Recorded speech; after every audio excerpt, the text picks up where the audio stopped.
되게 생뚱맞게 갑자기 연락이 온 거야. 야, 잘 사냐? 야, 얼굴 까먹겠다. 난 처음에 의심했지. 결혼? 옥장판 팔려고 하나? 다단계인가? 보험? 이렇게 생각했는데 그게 아니었어.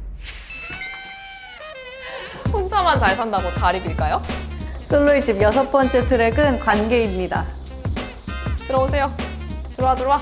우리 집. 안녕하세요. 안녕하세요. 이상주입니다. 이현이고요. 우리가 제일 처음에 육각형 그릴 때 관계 얘기 했던 거 기억나요? 기억나.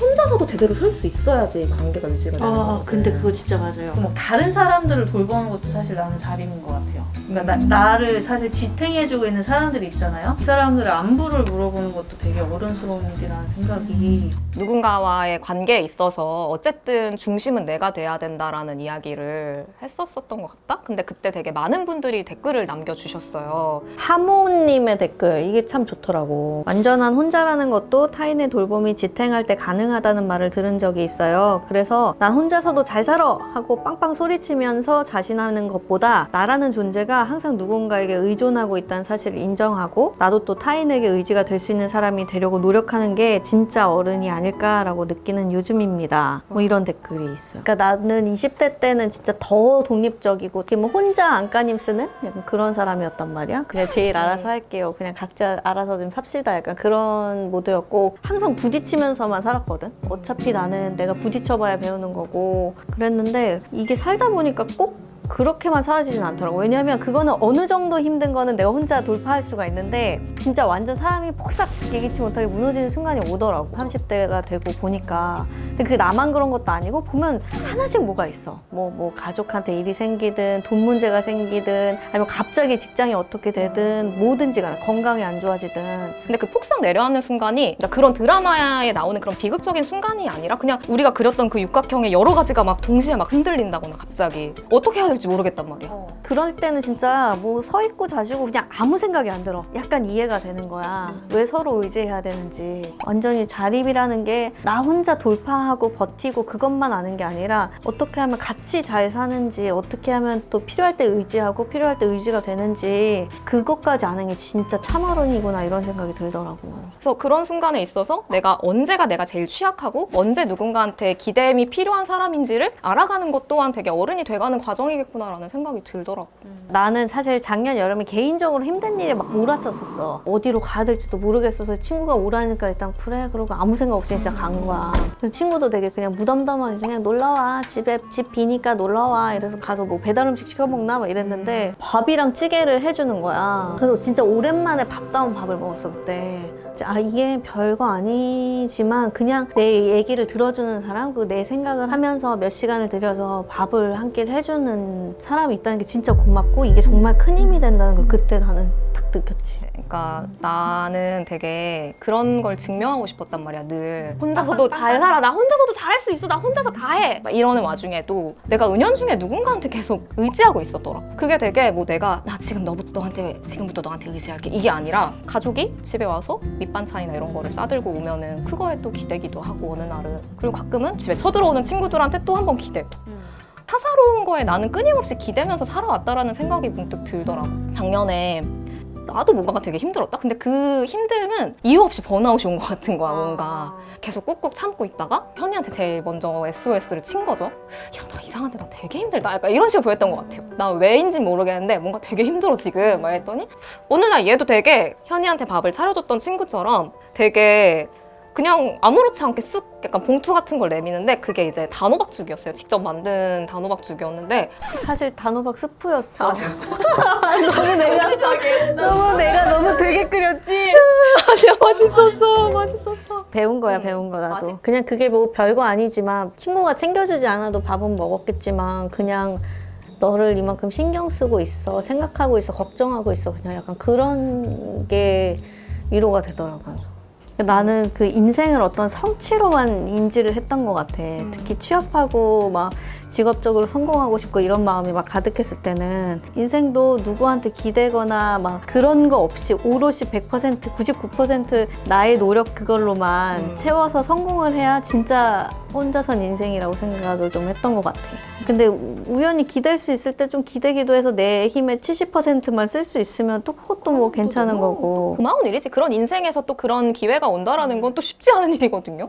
우리가 원래는 기획회의 하면서 다른 영상들 관계 어떻게 풀지 이렇게 찾아봤을 때 손절하는 거, 뭐 뭔가 나한테 해로운 인간관계 절대 이런 거. 뭐 연락처 지워야 하는 인간관계 막 이런 것들만 너무 많아서 그 마음도 약간 이해는 되잖아. 이해가 되지. 그러니까 나한테 해로운 관계가 없진 않지. 없진 않지. 근데 이런 걸 찾거나 아니면 20대 우리처럼 막 나는 절대 아무한테도 기대고 싶지 않으니까 그냥 나한테도 제발 아무도 안 기대줬으면 좋겠어 라는 마음을 갖고 있는 사람들은 한 번쯤 그 이전에 누가 나한테 너무 지나치게 의존하는 일을 겪었던 게 아닐까라는 생각을 조심스럽게 해봤어요. 너무 지쳐버린 거지. 의존하고 의지에 대한 이야기를 잠깐 했었는데 이 둘의 사전적 의미도 좀 다르더라고. 나 알 것 같아. 의지는 약간 뭔가 이런 느낌? 잠깐 이런 느낌이면 의지는 이렇게 계속 와! 사전을 우리가 한번 찾아보자고요. 의지는 사전적 의미가 다른 것에 몸을 기댐 또는 그렇게 하는 대상. 근데 의존은 뭐냐면요. 다른 것에 의지하여 존재하는 거야. 그러니까 의지를 잠깐 하는 게 아니라 의지한 상태로 쭉 가는 거고. 쭉 가는 거야. 기댄 상태로. 인생이 기대어 있는 거지. 그치. 우리 라이브 했을 때도 그런 댓글 막 달아주신 분이 있는데 건조해진 것 같다 다들. 내가 별명이 황시목이다. 뭔가 알 것 같은 거예요. 황시목이란 캐릭터를 만든 것 자체가 사람들이 차라리 감정이 없으면 좀 살기가 편하지 않을까. 없었으면 좋겠어 차라리 약간 이런 느낌. 그 작가님도 사회생활, 그 직장생활 했던 걸로 알고 있거든. 그래서 뭔가 흑화돼서 썼구나, 황시목을. 결국에는 어떤 관계들에 끊임없이 기대고 있었던 것처럼 우리가 서로한테 조금이라도 더 좀 다정해졌으면 좋겠다라는 생각은 들어. 맞아. 나는 과제처럼 하나를 만들었어. 연락주간이라는 과제를 나한테 하나 만들었어. 연락주간, 중간고사 한 번, 기말고사 한 약간 번. 그런 느낌처럼 한두 달에 한 번씩 주위 사람들한테 연락하는 시간을 나한테 주는 거야. 가계부 같은 거 명부 이렇게 펴놓고 이렇게 약간 김 사장님 잘 지내셨어요? 약간. 근데 내가 이거를 만들게 된 이유가 있어. 내가 이 사람이랑 딱히 안 좋아서 헤어진 건 아니야. 근데 그냥 서로 뭔가 연락이 뜸해지다 보니까 어느 순간에 연락을 누가 먼저 하기가 되게 뻘쭘해진 상황이라서 그래서 뭔가 되게 멀어지는 그런 관계가 생기더라고. 그런데 그런 사람들 중에 한 명이 나한테 되게 생뚱맞게 갑자기 연락이 온 거야. 야, 잘 사냐? 야, 얼굴 까먹겠다. 난 처음에 의심했지. 결혼하나? 나한테 옥장판 팔려고 하나? 다단계인가? 보험? 보험? 영업하려고? 이렇게 생각했는데 그게 아니었어. 그냥 진짜 안부를 묻고 싶었던 거야. 그래서 맥주를 한잔 했는데 아니 생각보다 너무 편하고 좋은 거야. 그리고 왜 이렇게 우리가 연락을 서로 안 했지? 막상 이렇게 연락하니까 너무 좋은데? 그런 생각이 들면서 그 친구한테 되게 고마워지더라고. 그래서 나도 이 친구 같은 사람이 되고 싶다라는 생각이 들어서 가끔씩 한두 달에 한 번씩 연락 주간을 정해놓고 제 주위 사람들한테 연락을 돌리죠. 35이 되어서 내가 머릿속에 그리는 건강한 인간관계는 그거야. 예를 들면 이런 막 원 같은 지구 같은데 이렇게 건강한 내가 이렇게 밝게 서 있어.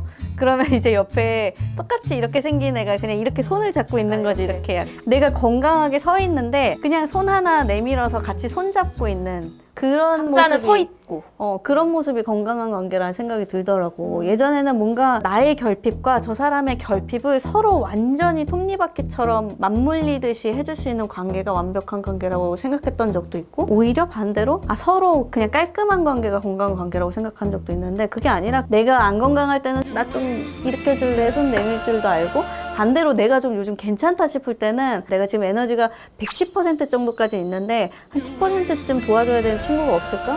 상주하는 거죠. 적금 인생이라는 게. 들어놓듯이. 그리고 내가 잘 서 있어야지 또 누가 나한테 잠깐 기댔을 때 내가 또 지탱해 줄 수가 있으니까. 좋은 관계를 만들기 위해서 결국 근본은 나에 대해서 잘 아는 것도 난 되게 중요한 것 같아. 나를 잘 알고 나랑 되게 친해지는 과정이 또 필요하다라는 생각이 드는데 득독나 그 솔로 1집 라이브 때 이런 댓글을 남겨주셨던 분이 있더라고요. 그래도 나이가 먹다 보니까 이 인생의 데이터가 쌓이는 거야. 이 데이터가 우리도 쌓이잖아요. 그러니까 내가 관계에서 힘들어하는 핵심 원인이 이제 뭔지를 알겠다는 거야. 스스로. 내가 어떤 부분에 있어서 힘든지. 그러다 보니까 예전에는 난 진짜 쟤는 왜 이렇게 날 힘들게 하지? 약간 이런 거였다면은 이제는 저런 사람을 내가 힘들어하는 내 마음속에 뭔가 열쇠가 있지 않을까라는 생각을 하게 되셨대요.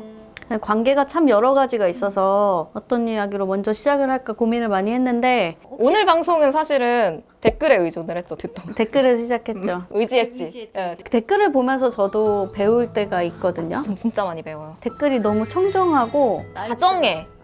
득동러들이 다정한 것 같아. 다정한. 다정한 사람들이야. 진심이고. 맞아, 항상 진심이야. 저희한테. 솔로 1집은 여러분의 댓글에 또 의지하고 있다는 거. 그러니까 여러분 댓글 많이 남겨주세요. 이 노래 부릅니다. 힘내라 얘들아. 힘내라 얘들아. 왜 이렇게 사는 게 힘들기만 한지 누가 인생이 아름답고 마른 건지 태어났을 때부터 삶이 내게 준 건 끝없이 이겨내야 했던 구는 늘 뿐인걸. 하지만 그러면 안돼 주저앉으면 안돼. 잘한다. 이루어진 대로 그저 받기만 하면 모든 것은 그대로 싸울 텐가. 포기할 이거 텐가. 언제까지 랩 불러? 주저앉지 마라. 그리고 우릴 봐라. 지고 힘들 땐 내게 기대 언제나 네 곁에 서 있을게. 혼자라는 생각이 들지 않게 내가 너의 손 잡아줄게.